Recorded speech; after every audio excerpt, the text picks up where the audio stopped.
So I'm here with Scattle. I kind of wanted to preface our conversation by saying that this is episode 2 of Soundtrack, and this is typically something that Sam would do.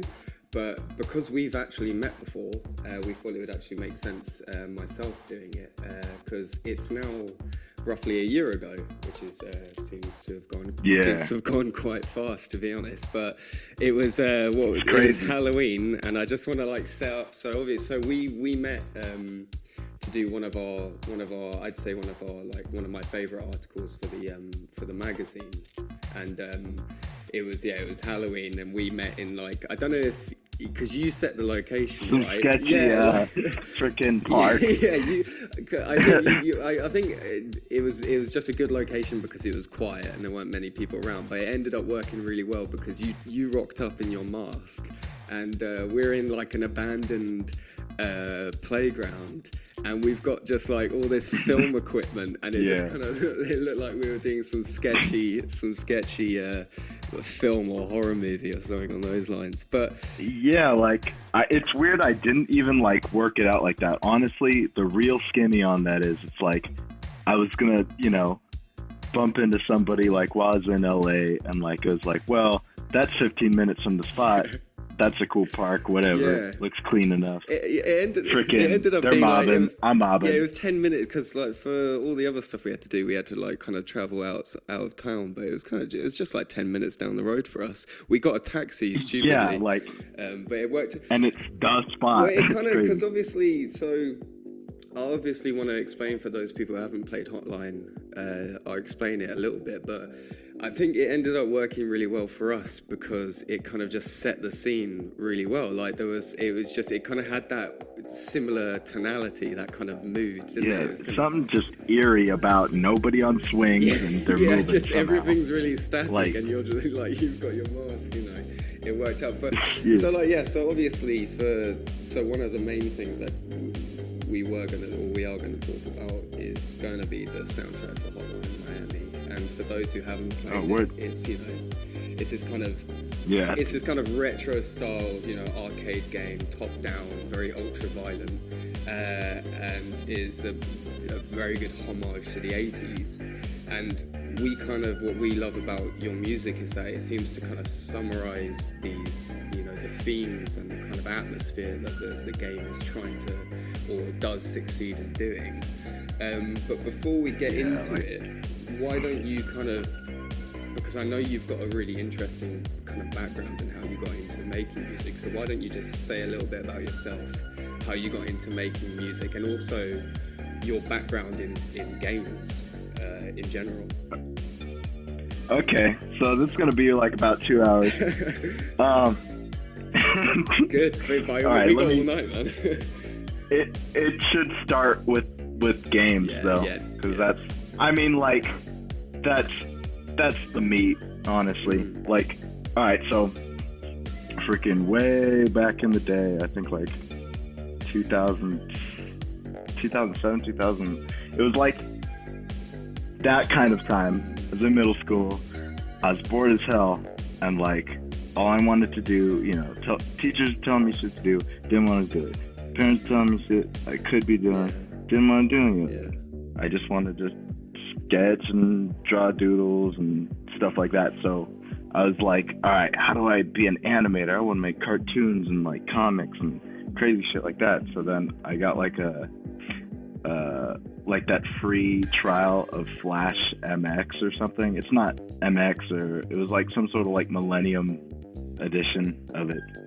And I used it, and I basically did the same shit I did when I was 5 years old, when you draw two characters on MS Paint, and then you cut them out, and then you just kind of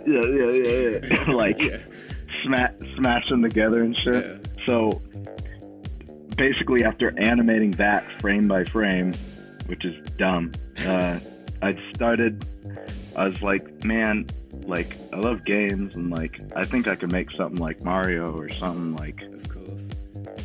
Just something that you could see it and be yeah, I got that. Yeah.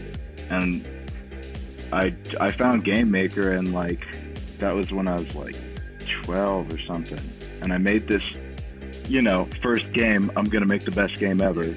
I was like, I'm gonna make this stick figure character that has all the Nintendo characters' abilities in one, and it's got the wall jump from frickin' Ninja Gaiden in it, and it's got frickin' the backing track of what's that one song? It's I Can't Surf from Reverend I'm messing up his name, but he did the Ren and Stimpy soundtrack. Oh right, yeah. What is it though? That song's awesome. But I put that in the back, and like everything never worked. Like the player got stuck in the wall, he got stuck in the floors. So I basically made it like, oh, you get points for jumping in the walls and jumping to other walls. Like you could still wall jump, like you would think you could do the freaking Ninja Gaiden wall jump, but you would just get stuck. You'd have to do like 3 wall jumps. Yeah. to do one, and then just kind of like upright really hard to do the other one. So it was weird. Yeah. And then that sucked.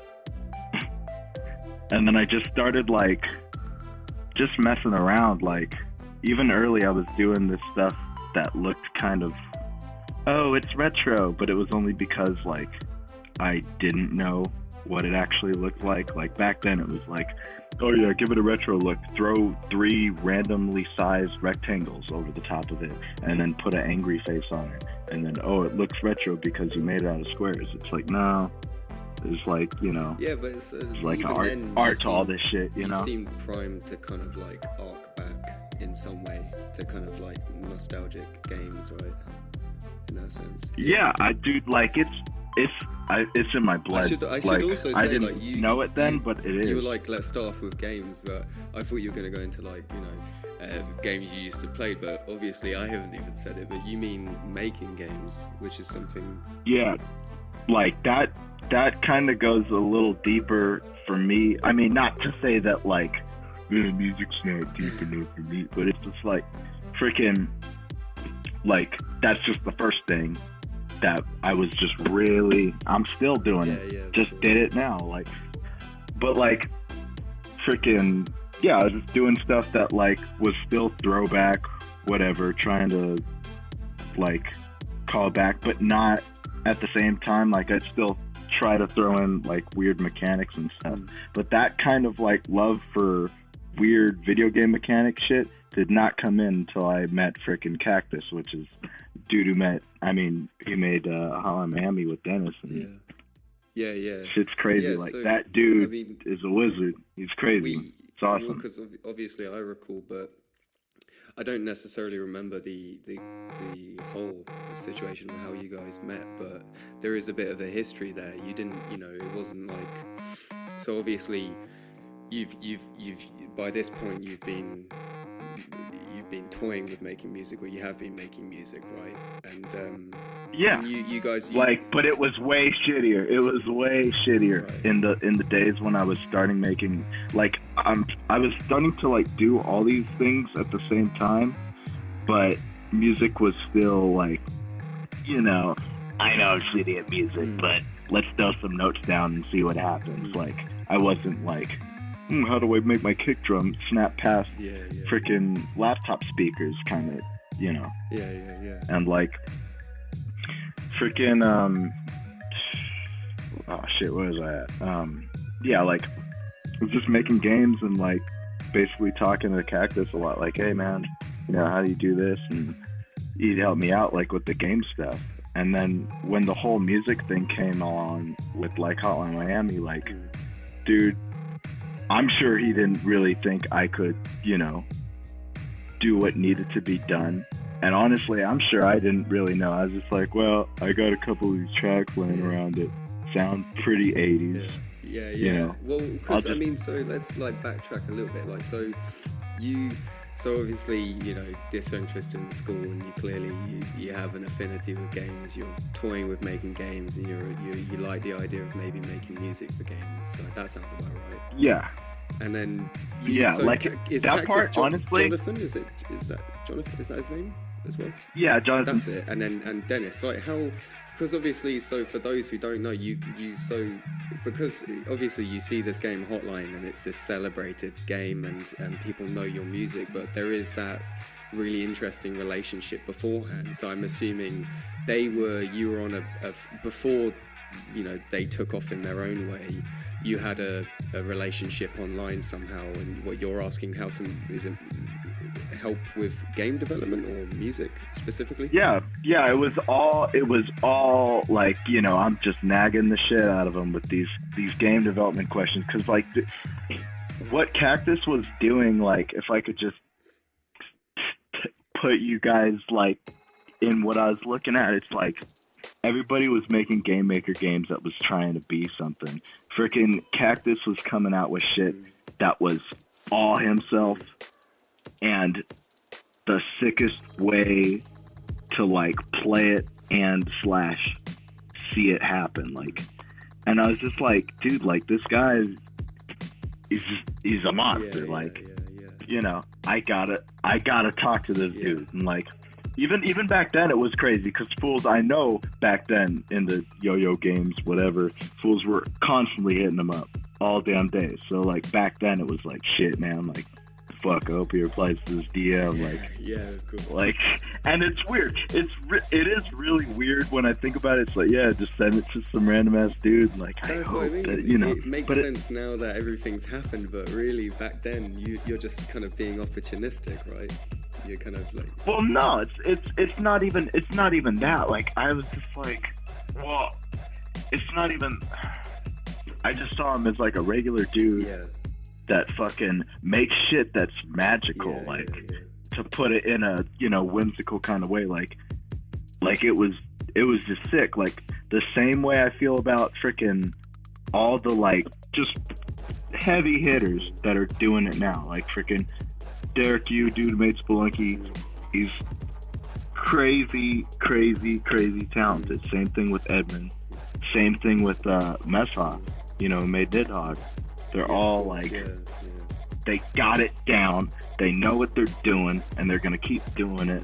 So like, that shit's inspiring, and like, I just, I was like, fuck man, like, how do I make my shit better? Like, cause anything this dude is saying, like, damn, like, it's gotta be at least like a little bit cool. Yeah, but I mean, but obviously early on, so like in terms of this relationship and stuff, like you had an idea that you wanted to contribute to games in some capacity. Yeah, hell yeah. You were, you know, kind of head down about it. Like, it's kind of funny you say like at school you're disinterested, but you're kind of taking that attention to kind of making games or making music for games around that period. But kind of moving towards like the actual things you did end up contributing to Hotline, which a lot of people, you know, it's celebrated, especially for its soundtrack. Like, what is the kind of, could you like divulge what was, you know, at what point you realized you wanted to make music for them, and the kind of tonality you wanted to try and you know, create for the game? Like, could you backtrack to that point? Oh, for sure. Yeah, like the first thing that like I sent Jonathan, that like I was like, yeah, this is like something that could actually be in some 80s thing, was it was the rough draft of Bloodline, basically. And like he was like, oh dude, this is cool, like freaking, you know, like I'd be down to hear more tracks like this if you had them. And like I was just like, you know, yeah dude, like at that time it just seemed like I had, if I could quantize it in like a liquid form or something, I just had that 80s just gushing in me or something. I don't know what it was. So freaking like I just I sat down and I made like 2 other tunes. One of them, I think the next tune that I made was It's Safe Now, like the beat for that, like the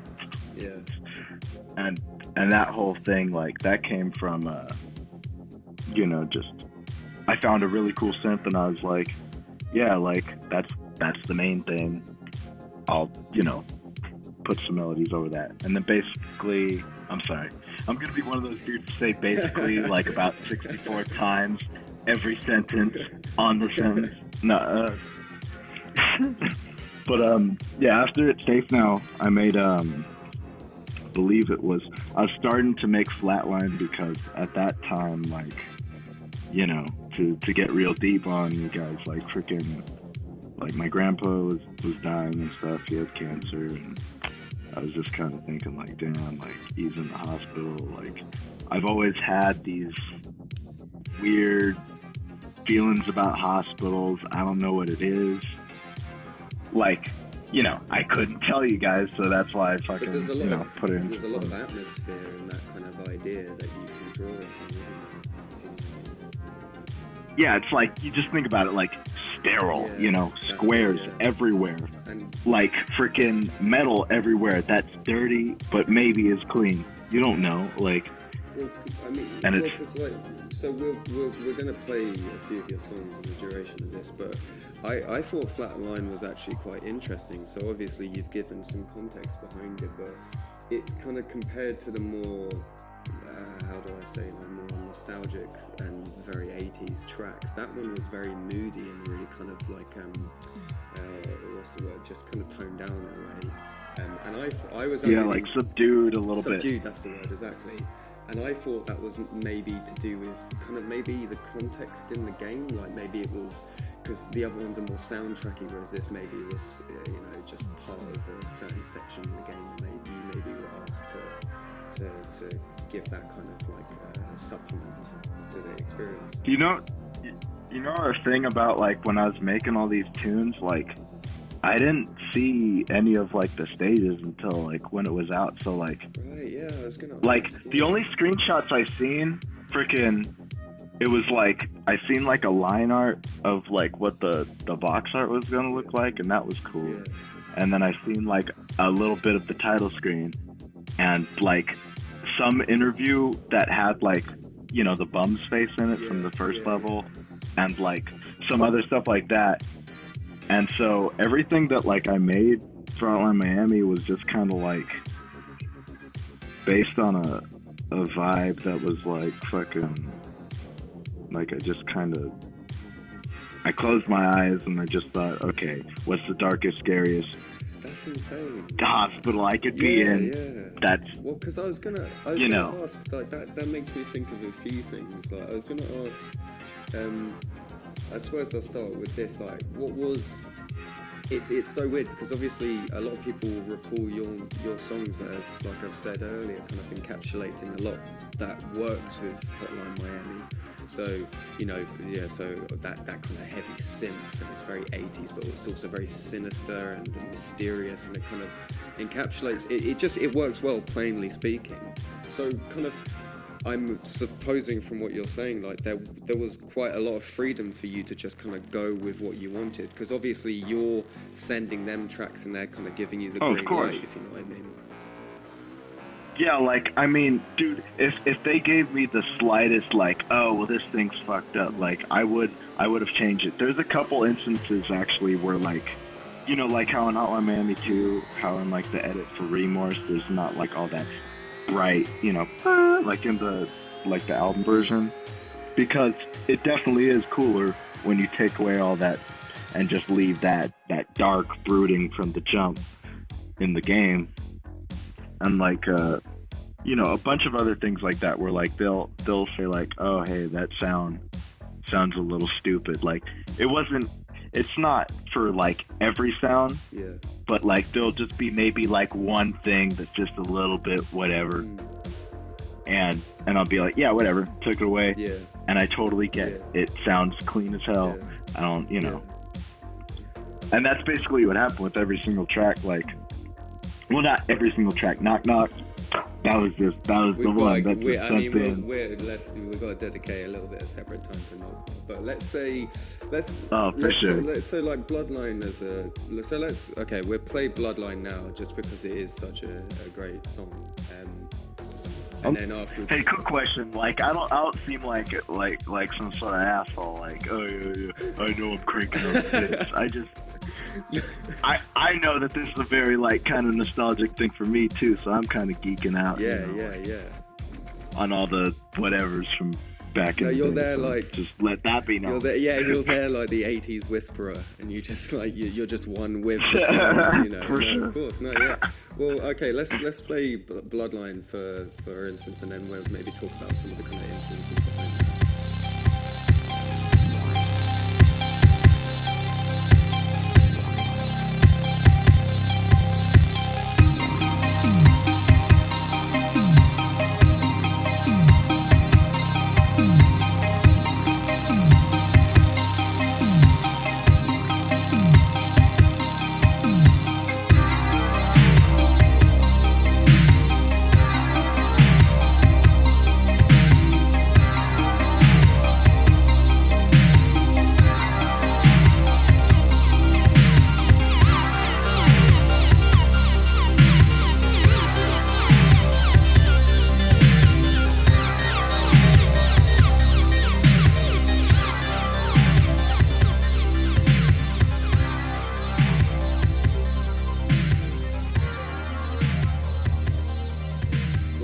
One thing, so with Bloodline, for instance, and I guess as you're saying with most of the songs that you made for the game, you were given that creative freedom, but it's kind of two things. Like obviously you draw a lot of influences, and I'd like to ask maybe if you do have some tangible references that you can bring to mind, but then also your songs are really atmospheric, and that works perfectly for the game. And so do you kind of put yourself in a headspace as well as, you know, these references you might draw on to kind of like imagine a kind of, maybe not a scenario, but like I say, an atmosphere, kind of put yourself into a zone? Yeah, like honestly, it's always kind of like a scenario, like what if, you know, I just landed in this planet where nothing but messed up shit's happening, and like, you know, like that's where it's at. Like you gotta find some sort of way to like put yourself in the shit, or else you're not gonna, if you don't believe it, who the hell else is? And the only way you're gonna believe it is if you get into that shit. You know what I mean? Like if you and I'm not saying, you know, like go crazy, paint your room black, but it's just like method acting for music kind of thing. Yeah, it's just close your eyes, feel your shit out, and know in yourself, is this really dope, or am I trying too hard to make this dope when the sonics aren't there yet? And so, if you keep asking yourself that question, you'll come up with a, you know, for all the producers out there, you'll get a better mix if you're just honest with yourself instead of trying to definitely please somebody, some fool who doesn't exist. Because there's always that opposite fool who's like, yeah, you just suck because your nose fucking is bitch. You know? Like, definitely. For anything. You know, anything. And I mean, so let's, because one of my personal favorites is Inner Animal. And again, for that kind of... that's one of my favorite songs.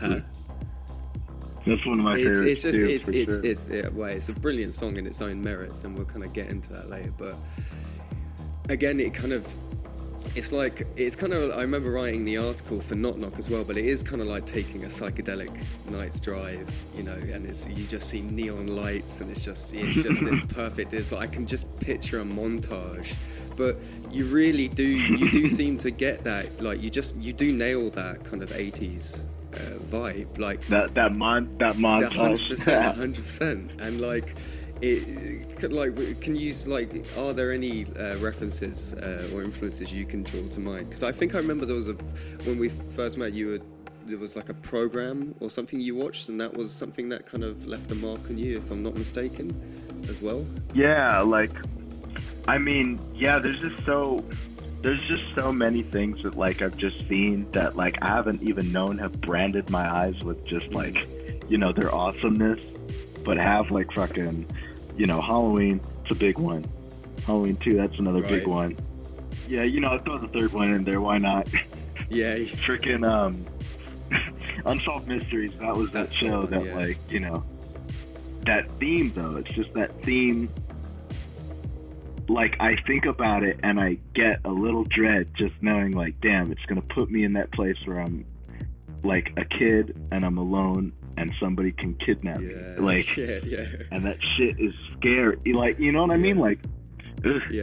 So that, and like, there's something about that. Like, there's something about the feeling of bad that when you think back on it, it's like, like it pushed you or it punched you or it fucking shaked you into something. But you're remembering it. Definitely. Yeah, I mean, so that's the thing to draw on, you know. It's so, I don't know if it's coincidental, but it's just so perfect when you think of, like, for those who have played Hotline Miami, you know, you're this masquerading dude and you're just, like, it's very graphic, it's very sinister, and that's the kind of like mood you want to draw upon. And right, like it puts you in those boots. Definitely. like what I was saying, like, you know, it just drops you in that situation that was needed for, you know, all the elements to fucking do what they gotta, you know what I mean? Yeah, definitely. But equally so for instance, so like, because I listen to your music on SoundCloud, and what I forgot to mention is that you've got quite a big discography, you know, a big catalogue of music that you do outside of games. But yeah, they took off some of the freaking albums. Really? Like, that's why I don't really, like, okay, so my super special Big Shot account was running out of time or whatever, and I was just like, yeah, dude, I don't want to buy into the SoundCloud Go thing. I think I'm just not gonna re-up. And then SoundCloud was like, oh, okay, well, we're gonna take off Knock Knock from your SoundCloud. You gotta take that one. And basically the Hotline EP. And I was like, oh, okay, that's cool. I'm gonna link to my Spotify and just keep it cool, because I don't need, you know. I know it's not personal. I know it's just a space thing, but it's like, oh, okay, my biggest song, you're good. Oh, all right, sure. Yeah, definitely. Why not? Go for it. I didn't know that, man. I mean, it's not their fault or anything. Like, I should have just paid for my pro account and just kept it moving. But I don't want to fucking, you know what I mean? Like, let me just get into that background shit on Twitter. Like, freaking, I said, hey, if they're gonna start charging regular people $10 for, you know, regular what it was, I'm out of here. And they did, so I'm out of there. And that's it. Like, I rep YouTube, I rep Spotify, I rep Apple Music, all the good ones. Just Spotify might have to wait a little bit. But I mean, and it sucks. I don't want to, like. Wait, did I say Spotify again, or did I say SoundCloud? Spotify. I think you meant SoundCloud. Oh, my bad. Well, whatever. You're just slinging shit now. They all do have wait times. You know, realistically. But I mean, but like, just like I'm saying, but these platforms are great because obviously you actually produce quite a lot of music. I mean, obviously lots of people recognize you for the contributions you've done for games like Hotline Miami, Hotline Miami 2, and then the remastered or re-release of Super Meat Boy, should I say. But you've got an extensive list of songs, and I noticed that you had on what song? You had a song that was it had at the beginning a clip of was it Lauren Laverne? And you're on BBC Radio 6, right? That's level 2. LVL2. Yeah, that's it. Yeah, level 2, right? It's great. I love it. Because in the actual, she says, oh, he develops games like Hotline Miami and Super Meat Boy. Yeah, I didn't feel good about that at all. No, I can imagine. Like, for a second, I was like, dude, like I thought that, you know, Edmund would think it's funny, freaking, you know, Cactus thinks it's funny too. But for the general, I was like, I don't know. You know. I waited a little bit before I sent it to him, like, for real, because I was just like, yeah, dude, oh, cool, like, one time I finally get radio play, and, like, I'm trying to, You know? Yeah. It's like, oh, did you send your person the press kit that said that? You know, like, because I can imagine she's got some notes that goes, right, he makes music for games, but on top of that, he makes games. So at somewhere there was a mistranslation, and she's like, oh, he made these games, you know. So I can kind of, well, you know, it's up to you, but I can kind of I totally get it. Like, why would I put those games in my whatever if I didn't make them or whatever? But like, it does make sense. Like, but one thing she did say, which I really liked, because it is, I've been going on. I'm just glad she really liked the album. Like, yeah, she really buffed it up. No, it was awesome. But she was like, at one point she's like, oh, you can really tell that he plays video games. And yeah, I like that too. Like, I couldn't. No, but it's good. It's great. It's good because obviously we play those games and we listen to that kind of sound. But if someone said describe Scattle's music, I'd be like, oh, it's really, you know, 80s and nostalgic. But one of the things, and I've got what song is it? It's which is a really good example.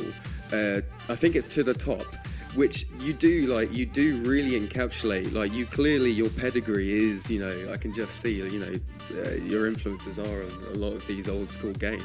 And I think it's in To the Top. That, and I love drum and bass too. Right, like, you know, don't get it twisted. Yeah, sure. Yeah. There's crossovers there, isn't it? But I think it's in the To the Top. But you know, guys, it's really similar. But do you like Streets of Rage?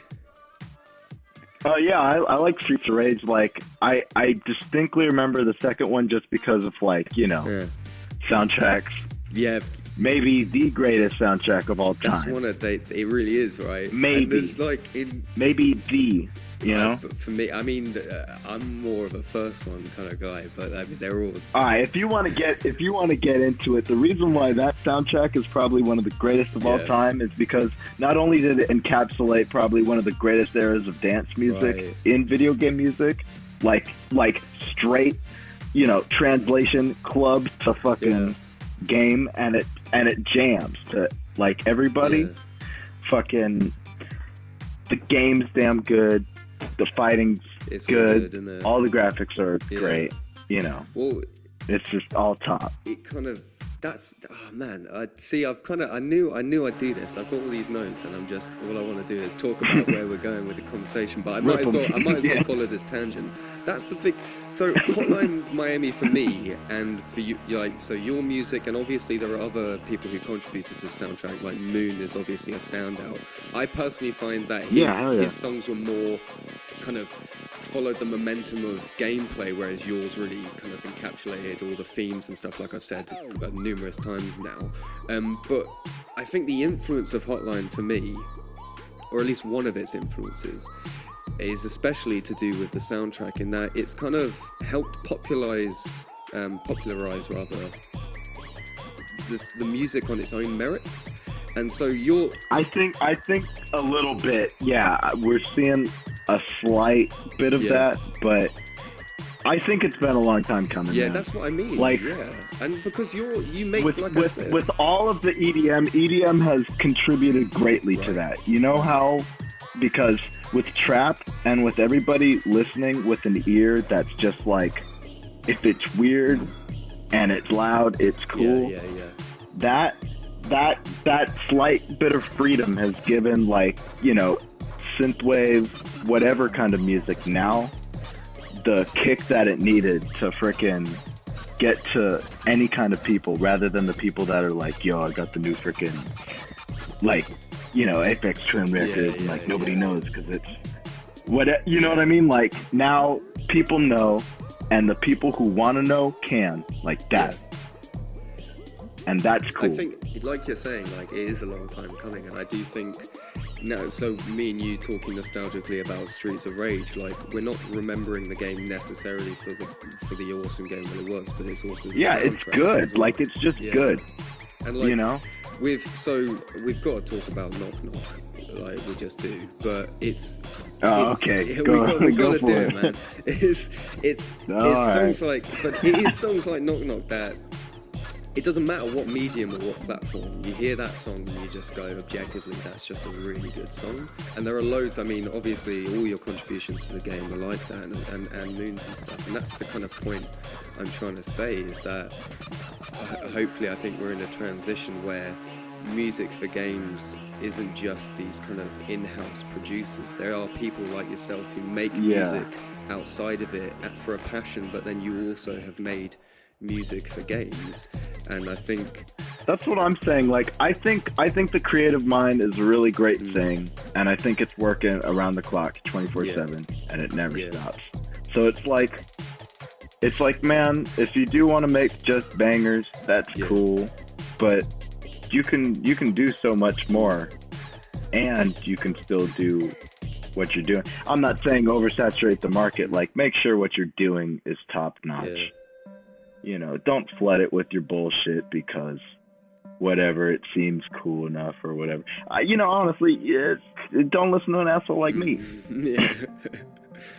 But you know, it's like it's just like put your heart in it. Yeah. You know, and then put it out there. That's all I can say about that. Like, again, like, it's kind of like what you were saying. People will vibe with it because people have hearts. Yeah. If we didn't, we'd be robots. And there's some people that are like that, but it doesn't matter what it's for, as long as, like, you know, the passion's there. Like, you know what I mean? Yeah. I just look like one. But, like, even like with, so you mentioned, like, you know, drum and bass and stuff, and I don't know if it's taken a lot of time, but obviously there's that cross-pollination, and video game music is always borrowed from those kind of genres. Yeah. And now, drum and bass goes deep with video games. Yeah. I've done like, when I was making the Super Meat Boy stuff, like, and I thought, oh, hey, it'd be cool to make drum and bass for the soundtrack. Like, I didn't, like, that was just the first thought. And then I started, like, really thinking about it. Like, wow, like, there really is a lot of drum and bass in video games. Yeah. And, like, it's cool to kind of go back into it with, like, a more minimal approach, but still, like, yeah, definitely, you know, try and knock at it or something else. Well, it's also good because, like, arcade games are great for that, right? Because you're kind of supplementing very basic, I mean, I say basic, but sort of basic kind of gameplay mechanics. If it's like a AAA game, then they've got they're all symphonies and all that. But that's the great thing about the kind of everything games shoots the guy music, when you think about it. Like Super Meat Boy and Hotline, is that you can do these just like really banging tracks. So. Yeah, I try to bring, like, the standard of, you know, just if it's with my friends and I'm chilling with my friends, and if they think, yo, like, they might not be like, yo, this shit's fire, bro, for every single track. But, like, I'm still thinking, like, hey, does this have that thump that, like, I need to get from records that did it to me? You know what I mean? And then I just like, I don't exactly, like, here's my eyedropper tool, and I'm just gonna fucking listen to a record and put it into a record. Like, I'm just talking about, like, all the stuff from the past that was all just legit. I try to just keep it locked in my brain, like, not all the ins and outs of it, but just, you know, note to self, this song's sick. And then just keep listening to sick shit, and hopefully you'll make cool shit, because you're only listening to cool stuff. Yeah, exactly. That's just kind of how I feel about, like, that's all I can say about, like, my influences, because, like, I haven't really tracked any of them down, because I never really knew I was gonna, you just make it, like, do all this. Like, I mean, it's not like, I know that shit sounds so whack, because everybody's like, yeah, I'm an individual, I make completely unique shit that's unlike anybody else ever made before, ever. But, you know, I'm just saying, like, fucking, I know what I like, and I know, I don't check the price, but, yeah. You know what I'm saying? Like, also, I just, like, hear cool shit. Point, like, you know, I'm like, that hi-hat's cool, you know? You don't want to, like, for you especially, like, you don't want to, and this is probably one of the reasons why your songs are so good for, you know, games, etc., is that I doubt you're sitting down going, I'm confined by the medium I'm making this music for, you know, like I have to be making, it has to be for a game. I feel like your songs like Knock Knock and Inner Animal and stuff kind of just transcend the medium, even if it does work very well with them, if you know what I mean, because you're just, at the end of the day, you're just sat down and you're like, I just want to make a really good song. Yeah. Like that, yeah, I mean, that's where every freaking song should just come from. You know what I mean? Like, if I'm thinking, oh, I'm making this for a video game song, that already, like, you say that sentence in your head and you already have this connotation of just like, well, I kind of gotta bitch it out a little bit because it's not a real song, it's a video game song. So it's like, I try to just throw that shit out the window and be like, all right, let's make a song. Yeah. You know, I'll send it to the guy. If he likes it, I'll just stack on it until I'm cool with it. And then if I'm cool with it and I can loop it like 60 million times, I'm sure they can loop it like 10. So or something. Yeah. So okay, Knock Knock, right? You're there, Bloodline, green light, Cactus and Dennis like it, and you want to make more for this game, Hotline Miami. And so what were the kind of things that you sat down, you know, what were the processes behind making Knock Knock? Because as I say, is one of the standouts of the whole soundtrack for sure. Okay, I should also make this very clear too. Like, they didn't ask me for all these tunes. Like, they're just like, yeah, if you got one or two, I think there's enough space on the soundtrack. And I was just like, well, hey, I made 6, or like some asshole. So that's just kind of you were just letting your it, juices run. Like, you're just like, oh man, I'm gonna go. Yeah. I was like, here's the thing, and here's the thing, and here's the thing, nice. And I honestly don't really recommend that looking back, because it is very pushy, and it's not a cool way. But if you make, not to, dust off my shoulders or whatever the hell, but like, I think if you make cool stuff and you keep sending it to them, I think you were enthusiastic. Good stuff could happen. Yeah. Too enthusiastic. But I mean, Knock Knock is like, I'm sorry, if that was the 6th song that you sent, I'd be like, please send more, like, yeah, that's definitely, I'm not going to turn you down. I think, so that's like, what were the kind of things you wanted to hit with Knock Knock? What were the kind of vibes you were going for? It's weird, like, Knock Knock started as like a thing where it was just like, the first thing, honestly, at that time, I was trying really, really hard to make a super cool dubstep bass. Right. And it was not working. Right. So I was just like, well, whatever, man. Like, why don't I just take this cool drone, boom, and like fuck around with it a little bit. So then I tried putting like a LFO on it, like a low frequency oscillator, whatever, for those of you in the know. Fucking, I put one of those on there, and it was off. It was off as fuck. It was delayed, but not in like a cool, funky delay. Like, it was delayed in the way where like 3 seconds in, it would be 5 seconds off of the track. Right. And I took that shit off, and I was like, well, whatever. I'll fuck with the filter. And it just made like a little wave squiggle. And I was like, that looks cool enough. I'll just copy paste that. Like, just copy paste the one squiggle so that it always kind of does that. And then I messed around with it a little bit. And then I got that wiggle wiggle that you hear from the beginning. Yeah, definitely. Yeah. The opening. Yeah. And it's like, when I always make it a point to, when I make songs that just have like a sound that's just like, ooh, that's the main thing. And like, it's like a point that like drives me to make a song. I like to solo it out in the beginning, or like make it like, put the spotlight on it, because it's like, that's the thing that started it off, Yeah, I see. And, like, you want to draw the emphasis somewhere throughout the song, right? A lot of those sounds that are in Knock Knock, I forgot what they were, but they're presets. Like, I thought, like, the first time I was going through, this was like way early on when I first got into using Renoise, like, which is what I still use now. Like, they had these presets, and like, I was like, man, all these sound like 80s shit. I don't make 80s shit. Like, this is way before, like, all day. Well, yeah. And let me also make it clear, it's not a money play. It's a, like, this is just what I got. Like, this is what I got in me kind of shit. Like, so basically, freaking, I went through all these presets. I was like, man, all these sound like shitty as hell. I don't know what the hell I could do with any of these.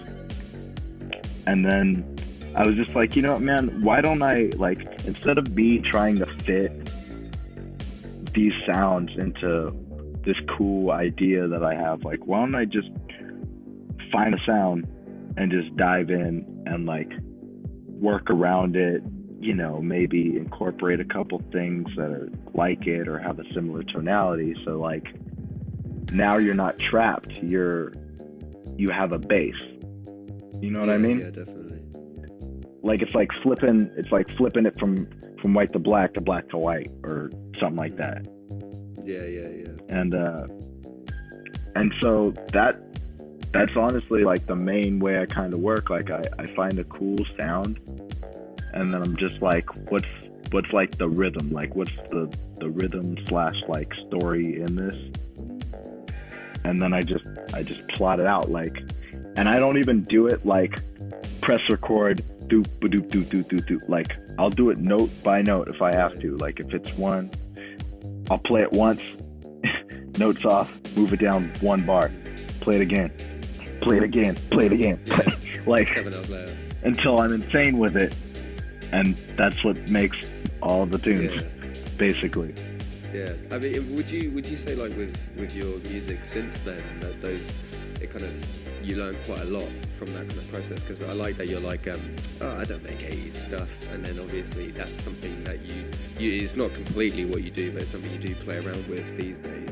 Like, did you learn quite a lot from that process? Like, I mean, definitely more heavier these days. Like, not to do a plug or whatever, but, like, this new freaking album that I got coming out, like, it's mainly like that 80s sound that like people know me for, but it's all the stuff from before, except I'm kind of recontextualizing what I've learned, if that makes sense. Yeah. Like, definitely, it's almost like nostalgiaception in a weird way, and that's the stupidest fucking term I've ever said in my life.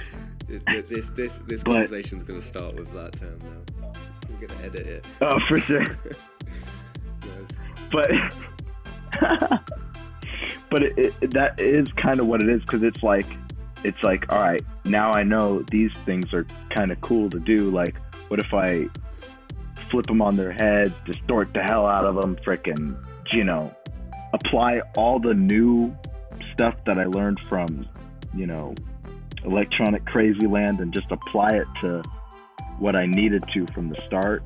You know what I mean? Yeah, definitely. So it's like turbocharging the old shit. Yeah. That's what this new album's like. Yeah. If that doesn't sell it. Wait, that doesn't sound... you know, it's funny because you know level 2. It's like, so obviously it's got its own sound, and then there's I've been listening to the remixes as well, and there's one by. Oh yeah, dude, I love every single damn one of those fucking remixes. They're all great. They're incredible. Like, and each one of them kind of like there's a similarity, right? But it's got its own thing, and then the oh god. Are they called something sword? Which one's your favorite? Just drop it. No, what's one of the? They're called something. Is it something sword? Or oh yeah, Magic Sword, dude. They made it Beef. so 80s, and then I listened to that, and I was like, wow, this still sounds like Scattle. You know, like it kind of that, you know. Oh hell yeah! Like, it's so crazy how much of like they put of what Magic Sword is all about into that shit. I heard that the first time. I was like, yeah, first track. Yeah, like, yeah. No damn question. Yeah. Like, it's just so black. No, it's just really, it's really like just epic, and not in the corny internet epic. Like, just straight up, like, damn. Yeah. And then, you know, if you want me to go track by track, I could, but like, there's so many good things I could say about every single one of those. I mean, I've listened to all of them. Yeah, definitely. It was just funny that it kind of like I was saying, Level 2 had its own sound, and then that remix was very kind of reminded me of something like Knock Knock with that really heavy bass synth and stuff like that. That jump. See, the thing about like it's gonna sound. It also reminds me of a Flight of the Conchords, where it's like Australians are like, "Where's the car?" and they're like, "Where's the car?" You know, like that whole thing. But like his like Magic Sword's like sound, where it's like that, it comes from like a deeper place than like, I mean, if I could just describe sound as like what it is, like then the knock knock like. Definitely. It seems like it's more weighty, you know what I mean? Yeah. Like you could hear it in songs that they did where it's like The Way Home, where they have that, like they got it, you know? They got their own shit, and it's clean. I gotta see those fools when they come through in LA or San Diego or one of these days. It's coming up. Sick. Yeah. Well, because you've remixed some of their stuff as well, haven't you? Yeah, dude, I did Retrogram for their deluxe LP. So just I don't want to miss the opportunity, but so if we haven't left them a moment, let's play Knock Knock for those who haven't heard it before.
Fans of Hotline, let's stick on that a little bit. Like, did you? I mean, obviously at the time you couldn't have expected the kind of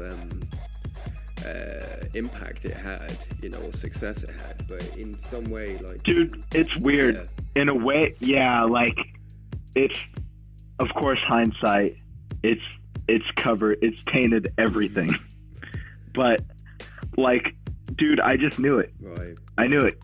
Because this dude, he's put out nothing but great shit, and he's done it every single time, and now he's putting out something that, hey, he wants some money for it, and it's a fucking solid ass piece of work. Like, I just expected, like, it's gonna sell. Like, I didn't think, it's gonna millions. I just thought, like, right?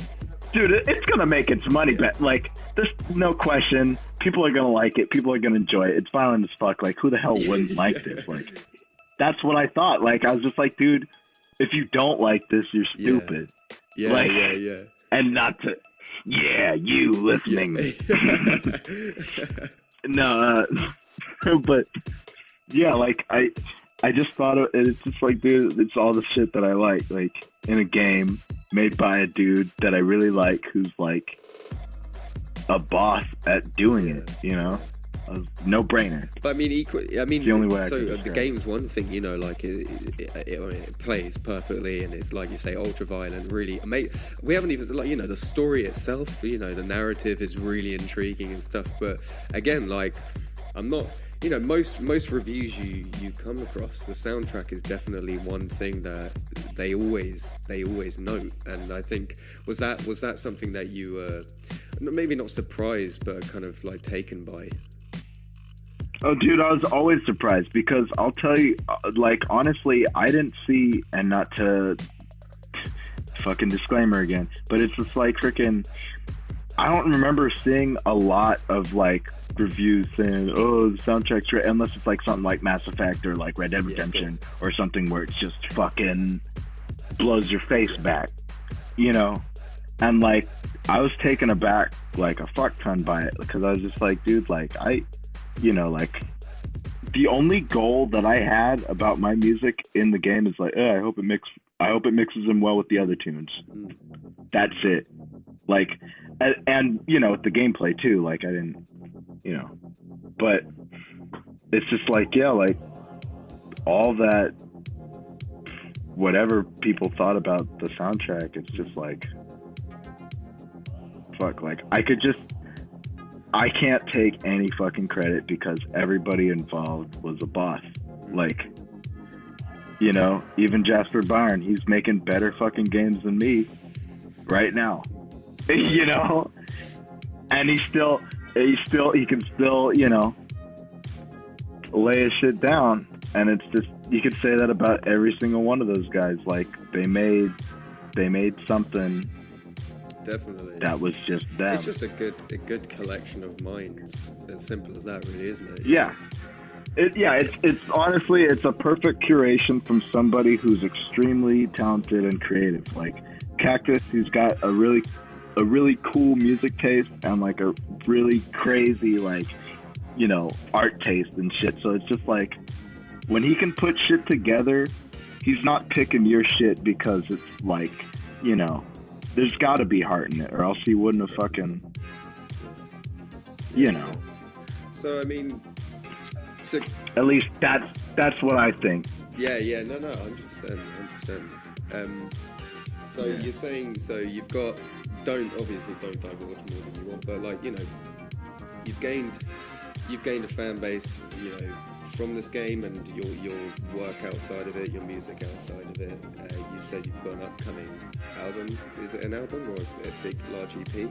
Yeah, it's an album. Right. It is. And like 10. Oh, I can't wait. Nice. Well, I like it. So, you know, you make amazing music outside of it, outside of games. That is the title. I'm just kidding. No. What, 10? I'm just gonna say 10, and just whatever. You're just throwing me off, man. But, yeah, 10110. But okay, so like, what's other than that? What's in the horizon? Maybe, you know, like your own games, and maybe some other, you know, games you're making music for. If you guys got a minute, I can go through a bit of them. Definitely. Well, Whatever some of them. Yeah. I am currently working on a iOS game called Cycle, which is XYCLE, and it's got Ghost doing the music, you know, fucking king of slasher wave and all that good shit, fucking Lord of Darkness himself, and it's cool, man. Like, I'll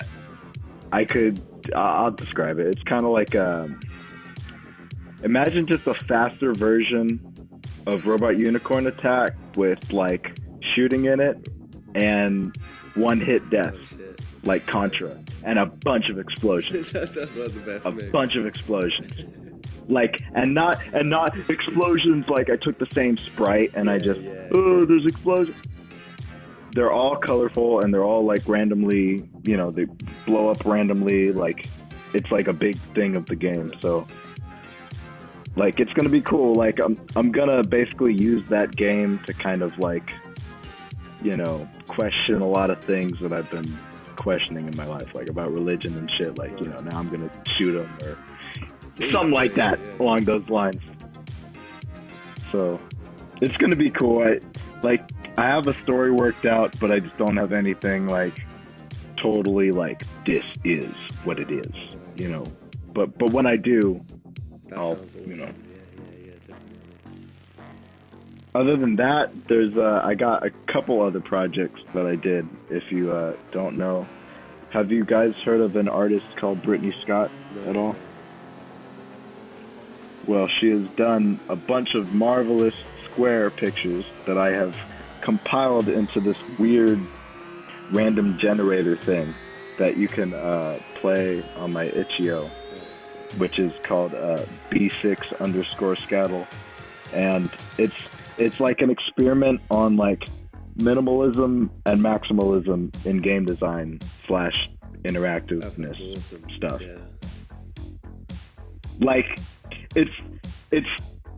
it looks stupid, but there's a lot of cool stuff working under the guts, which make it more fun than if you're just looking at a picture of it. Let's say, like, you gotta click it, then you know it's legit. So there's that. I'm working on another cool like art show thing with her, and what else, man? Fucking that Hotline vinyl came out. That was cool. Awesome. Yeah. I gotta get that, man. Did you know, yeah, our, dude. we've got new £5 notes, which sounds so random, but they're made of plastic, and you can actually put them over vinyls, and they actually play the vinyls. Like if they like work like. Wait, needles. you can put what over? Work like needles, so I'm gonna have to do it with that. Oh shit! Wait! What works like a needle? If you take the corner of the note and you just put it over what I would assume are the ridges of the vinyl, it literally just plays through the vibration of the note, and you can hear the songs. It's insane. There are videos of it on YouTube. With the frickin' through the note. Wait, with the. That's crazy. Yeah, you just use the corner of the note, and then it works like a needle, and then I guess through the rest of the note, it just makes the song. It's insane. So I have to do that without vinyl. Whoa. Dude, yeah, there's so much like cool shit that I've been like looking up about vinyl ever since, like, you know, kind of like, you know, getting into it, just figuring out like what's vinyl all about, like what's really good about vinyl, and like I kind of really like it. Like, I haven't reached the point where I'm like, oh yeah, vinyl fucking way times better than digital. I don't know if I've crossed that just yet, but I do appreciate like that lower little sub that you get. Definitely. And there are some people that, you know, are diehard vinyl, you know, but for good reason. And like, of course, like I like how when you're fucking with a vinyl, there's just a higher sense that it's real now. You know what I mean? Like, it's like this is the music. Like, this is what it looks like. You know what I mean? That's cool to me. Yeah. Well, you never scratch decks or whatever with vinyls. Yeah. A little bit of that. That tractor scratch. That. Yeah. You know, I mean, because that's the thing as well. You know, you do live performances and stuff, or you have done. Yeah, I don't have the real tractor scratch like you know, that like Keys and Crates or somebody legit uses. I got that Tractor S2 little jog wheel that. Good enough. Isn't it?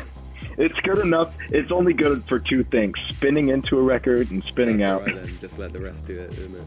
Yeah. Yeah, I mean, like, you could try scratching. I've seen people, like, you know, there's like that one or two or three YouTube videos where there's that dude who's just sick with it. Yeah. You know? Yeah. Well, I've seen those, one but step at a time, you know. Yeah, exactly. Well, I mean, look, we won't keep you any longer, but you know, firstly, apologies for the massive delay. Dude, I could talk all damn day. It's 11:30 here. You know. Looking crazy time difference, but no, that was awesome, man. I apologise. We went on quite a few tangents. I hope I left long enough breaks for the songs to play. But no, that was really awesome. I really appreciate you coming on the show, I suppose. Dude, I appreciate you guys like freaking you know, just interviewing me about this stuff, because it's like, you know, this doesn't happen that often, you know, if I keep it 100% real. So it's just cool. Well, like, you know, you're taking the time out and everything. all right. Well, then on that note, why don't we? If you've got what's a song you'd want, like, because obviously this is like a radio show. What's one of your songs that you'd want to kind of close out on, and then we'll fade into it. Does it a game one of my guys, man? Anyone you really like? You know, it's a cool closer. Play Boardwalk. Okay. Awesome. What in particular? What's about that one? Oh, that's from Time Lapse. No, but like, what is it about it you like? Oh, dude, my bad. I didn't mean to freaking. Oh, yeah, sorry to correct you, asshole. No, my favorite thing about that song in particular is like just how fat I got that kick. Like, I really like the kick on that record. Like, it clicks through, but it still gives you that because there's so much bass in that song. Like. And a lot of the bass actually overlaps itself in a way that wouldn't technically be the best way to do it, but it sounded so cool, and I was just like, man, this reminds me of the freaking beach. Yeah, sick. And then, you know, but I also thought about it like, I think about most song titles in like a kind of duality, you know, like there's a good version of it, and there's like a bad version of it, like a way you can take it. Yeah. And like I also thought about Boardwalk as like a song for somebody who might have drowned. Sure, right. So that's that. Right, is that place you put yourself into when you were trying to visualize it? Yeah, like I mean, like what does water make me think of? I don't swim a lot, you know what I mean? Water kind of scares me. Yeah. Like for real. So I like the beach. I like how it looks. I like the vibes, the people walking around, all the cool shit, the surfing. But yeah, I just I had like a lot of weird experiences where it's like freaking almost drowned, and I'm just like, So I even made a song about it. No. Oh, but that's basically what Boardwalk is about. It's kind of about, you know, being okay. You know, have you ever held your breath underwater? Yeah, definitely. All the time. Okay, well, this will be more of a direct to the point thing. It's like when you hold your breath underwater, and you think that you just can't hold on to your breath any longer, but then you hit this like meditative state where you're just like, no, I'm the boss. Right. I can breathe forever, and you can just sit there. And if you keep cool, you can keep it cool. That's for the a minute, like, you know what I mean? Your chest starts like pounding. I've done that as a kid, where you think you've hit the max, and then you're like, no, I can take this a little bit further. Yeah. If you just like kind of get into your mind and like do that thing, that's what Boardwalk's about. Really, it's kind of like it's about like the peace that like that water kind of gives me. That's awesome. As far as like that kind of like meditative state where you think that you're invincible. Yeah, you know you're what I in mean? control of the situation. Like, it's like your body is telling you otherwise, but you kind of take control of it in a weird way. Yeah. So I mean, not to, you know, and I don't like to. This is what the song's about, but it's like I don't get a lot of chances to fucking tell you what the song's about. So that's what it is. Awesome. All right, then. Well, so like, to close things off, Boardwalk from Time Lapse.